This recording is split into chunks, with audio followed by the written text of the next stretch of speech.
Hey everyone, Sam here, otherwise known as FPL Pricey, and in today's video, I will be running through my team selection ahead of Game Week 16. Welcome back everyone to another video. Now, in today's video, I'll be running through my team selection, but also an extended discussion on best captains this game week, especially because it is very much up for debate in my team. As you will notice, haven't allocated a captain at time of recording for this section.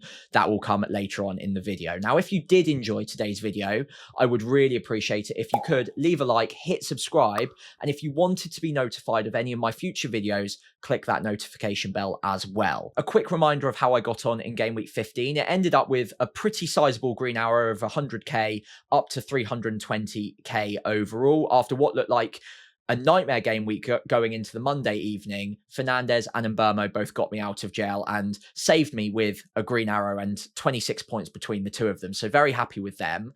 Let's start off with the non-issues in my side, because of course we've all got 5 free transfers. There's plenty I could sort, but I think it's important to figure out which players aren't going anywhere anytime soon. Starting off with my forward line, I think I've got the template too.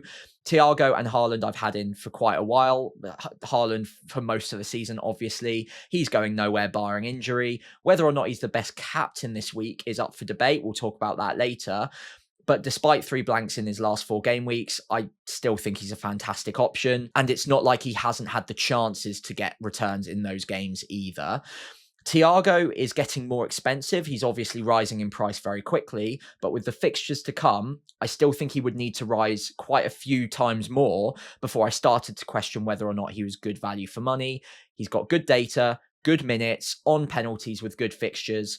I can completely see why he's being brought in by a lot of people right now. And I'm going with a 3-5-2. That is maybe reflective of the current landscape with the forwards right now. If you go beyond Haaland and Thiago, the third highest scoring forward so far this season is on 66 points. Now, there are over 10 players in both midfield and defence that have scored higher than that. In fact, there are even 2 keepers that have scored 66 points so far this season.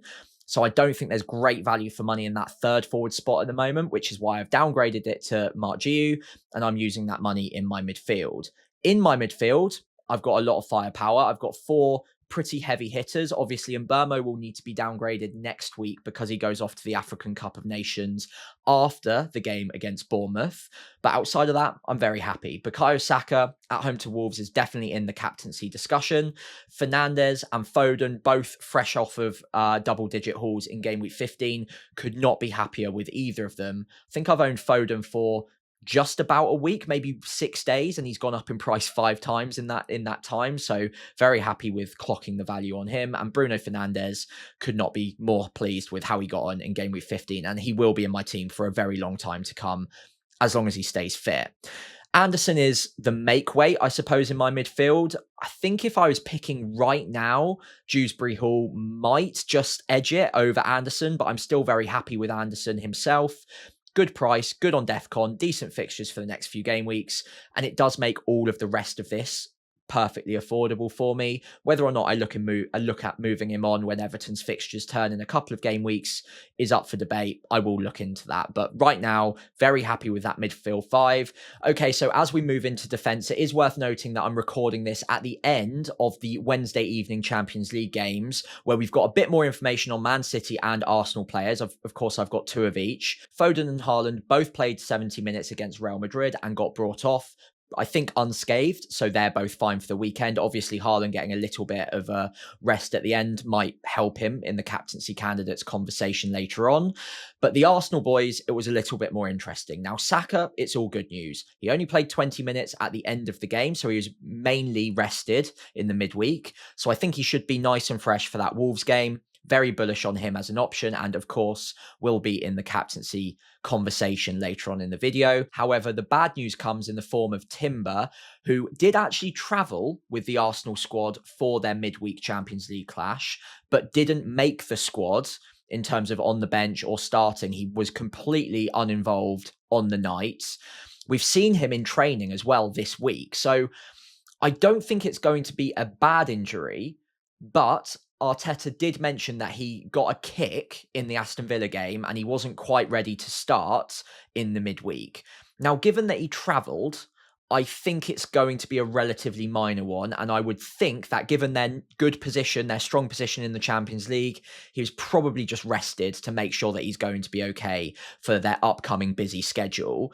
So I think if I had to guess, he'll be all right, but it's one to note. And later on in this video, I do have a plan for if he is a doubt going into Game Week 16, or if we get news that he's out for a little while. Same goes for Senesi, who is yellow flagged going into Game Week 16.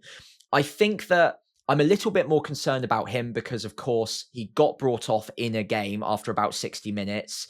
Iraola mentioned it might just be cramp, but it's still an issue potentially that I might have to deal with if they've got that diagnosis wrong. Of course, they'll assess him in the week and we'll probably get news in the press conference.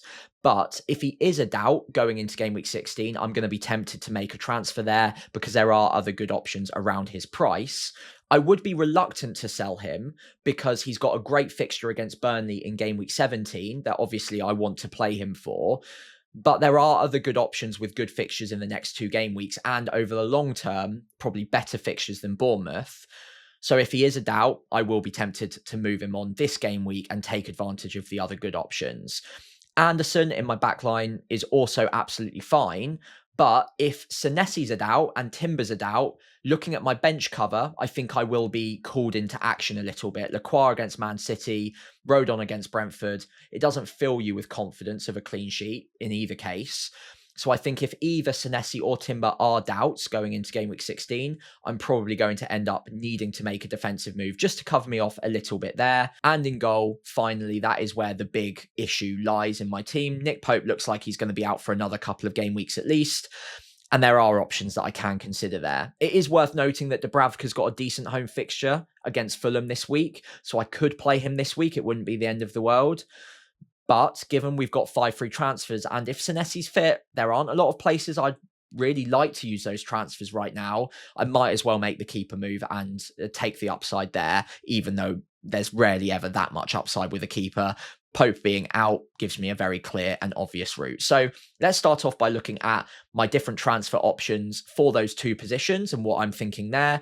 And then we'll go into the captaincy chat as well. Okay, so let's start off with Nick Pope. Now, I did walk through this a little bit with my transfer plans video earlier in the week, but I think I'm currently narrowing it down to either Kelleher or Verbruggen. Raya is a very good keeper and he'll probably be the top point scoring keeper this season. But I can't escape the feeling that 6 million is just a lot of money to be spending on someone who will usually only ever get you a maximum of 6 points. He might get the odd 7-8 pointer, but normally we're looking at just clean sheets as the ceiling. He's got good fixtures to come, and I don't mind doubling up on the Arsenal defence, but it's then, what do I sacrifice elsewhere by spending that extra money? And I can't even do this move in one transfer. I would need to free up funds elsewhere.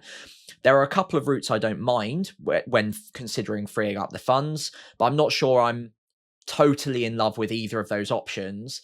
And therefore, Kelleher or Verbruggen are right there. They're a bit cheaper than Pope, so I can do it in one move. And it also frees up funds for later transfers as well. Out of the 2, I think I'm very slightly leaning towards Kelleher right now. Verbruggen I also like because of the rotation pairing with Dubravka. But I'm not totally sure that I love ever playing a Burnley keeper if I have to. And I've done it the last few game weeks.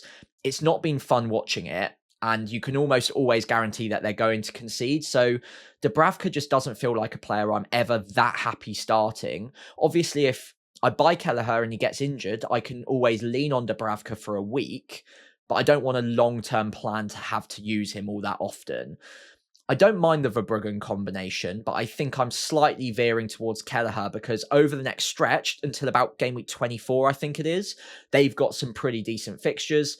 I think there are decent clean sheet odds in most of those weeks, so there are always points on the table there. So I think I'm favouring Kelleher right now, but of course, it's not the only transfer I'm looking at, and there are other routes that I could consider to get to Raya as well. So let's take a look at one of those very quickly now. So if I did want to make a combination move to get to David Raya this week, one obvious combination, if Jurriën Timber is indeed a significant doubt going into game week 16, which at the moment I don't think he will be. I think he'll be okay, but it's worth having a plan in place in case he is a doubt. I think the obvious combination of moves I could make is Nick Pope up to David Raya to cover me off with the Arsenal defence. And in doing so, I would also need to free up funds elsewhere. The most obvious route would be to downgrade Jurrien Timber if he's a doubt or if he's confirmed out for game week 16. I would probably look at Nico O'Reilly in that instance. Good fixtures to come. We'll talk about him in a later section as well when we're talking about him as a direct Senesi replacement. But I think this combination of transfers does make sense. It would give me just as much money in the bank, and it would also cover me off of 2 good defences if Timber is out. But I don't think we'll have confirmation that he is out. And honestly, I think he'll probably be okay for Wolves. Obviously, that could change before the deadline. So that's exactly why I've made this little section. But I think it's more likely that the other combination that I'm looking at to get to David Raya will be the more likely route I can use to get there. So another route that I am now considering is removing Mbeumo a week early. Now, I don't think this is ideal because Bournemouth at home is a decent fixture. He's got great underlying data, and I don't really want to sell him this week. But if it helps me to afford a move that I'm also pretty happy with, getting Raya, doubling up on the Arsenal defence there, sounds like a good idea. And also brings in a player that I'm looking at bringing in later on anyway, therefore saving me a later transfer, I don't hate it. Now, one option is go for Semenyo, who's got Man United this week, and then Burnley the following week. So that's one way I can do it. I could afford Raya with that combination. But a new one that I'm looking at is Szoboszlai. Now, the reason I want to talk about this in detail now is because last night in the Champions League, Szoboszlai took a penalty, which probably shouldn't change my perspective on Szoboszlai completely. But when you start adding up all of the different routes to points he's got, if you also add penalties on top of that, or at least a share of the penalties, he turns into a pretty powerful asset at just 6.6 million. The underlying data is not great, but it's also not terrible. 0.28. You're expecting attacking return 1 in 3, 1 in 4 game weeks. He's been okay on the DEFCON. He's playing every single minute. He's also been playing in fairly advanced roles recently as well. And with Salah out of the team, we now know that he's in the conversation at least for penalties. McAllister was on the pitch when Szoboszlai took it, so I think he's ahead of McAllister, which is pretty big news. I think the only other penalty taker that I'd be worried about is Alexander Isak, who obviously took penalties at Newcastle. He wasn't on the pitch at that time. So whether or not Isak's ahead of him is definitely up for debate. I think maybe if I was guessing, Isak probably steps up and takes the next one, but it's certainly something to think about. And the other thing to think about is, well, Isak's not playing 90 minutes a match anyway, so at least a few minutes of every game, Szoboszlai could be the penalty taker. Great fixtures to come, of course, so having Liverpool during that run might be nice. They've not been great, but from an attacking point of view, I'm not too concerned. It's just whether or not now is the jumping on point, for 2 reasons. Number 1, Brighton and Spurs next to not bad fixtures, but not as good as the following 2 in 18 and 19. And he's got the 4 yellows hanging over him. Now, if he gets suspended this week ahead of Spurs, maybe not the worst thing in the world. But if I bought him now and then he picked up the yellow against Spurs, he'll miss Wolves, which is pretty terrible. Or if he picks up the yellow against Wolves, he'll miss Leeds, which is also not ideal. So it's a bit risky going early on it, especially when I actually prefer Mbeumo this week anyway.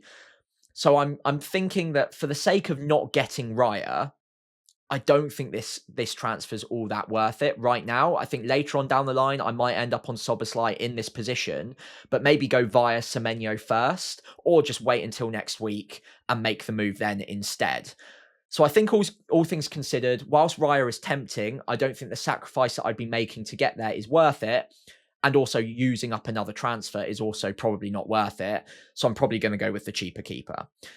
Let's move on to the other transfer I'm probably looking at, which is if Senesi is out, who is my replacement in that position? Okay, so I've spoken about this again in my transfer plans earlier on in this game week, so I don't want to go over old ground too much, but if Senesi is confirmed out by Iraola, or if he's a doubt going into game week 16, then I think I am going to make a transfer. I think earlier on in the game week I was a bit more reluctant, but now I'm starting to come to terms with the idea of making the transfer even if he is a bit of a doubt, because I'm not that happy with my bench cover for this game week. And actually, looking at Senesi's fixtures, outside of Burnley at home, I'm not really sure where the points are coming from. He does get DEFCON, but they are conceding a lot of goals at the moment. And I think if he's a doubt for this week, he could also possibly even be a doubt for Burnley at that point. So I might as well just make the move. Now, O'Reilly is probably my favourite replacement right now. At the same sort of price, I think a little bit more expensive, but I could absolutely afford him. This week, not ideal away at Palace, although Palace do look pretty tired at the moment. And then West Ham at home, probably not quite as good as Burnley at home for Senesi, but O'Reilly's got better attacking data and is in a better defence. And then following that, it's Nottingham Forest, Sunderland, and the good fixtures carry on afterwards, whereas Bournemouth have a tougher run. So I think Senesi to O'Reilly maybe even arguably makes sense, even if Senesi is fit, by the way. I'm not completely ruling that out, but certainly if there are any question marks over Senesi, this seems like a move that I'd be happy to make. Chalobah also in the conversation, not quite as good on the underlying data, and I don't love the fixtures quite as much. O'Reilly is a player that earlier on in the season I was reluctant to go for because I just wasn't confident on the minutes. But I think if he can survive this game week and get 90 or good minutes in this week, Ait Nouri is off to AFCON anyway.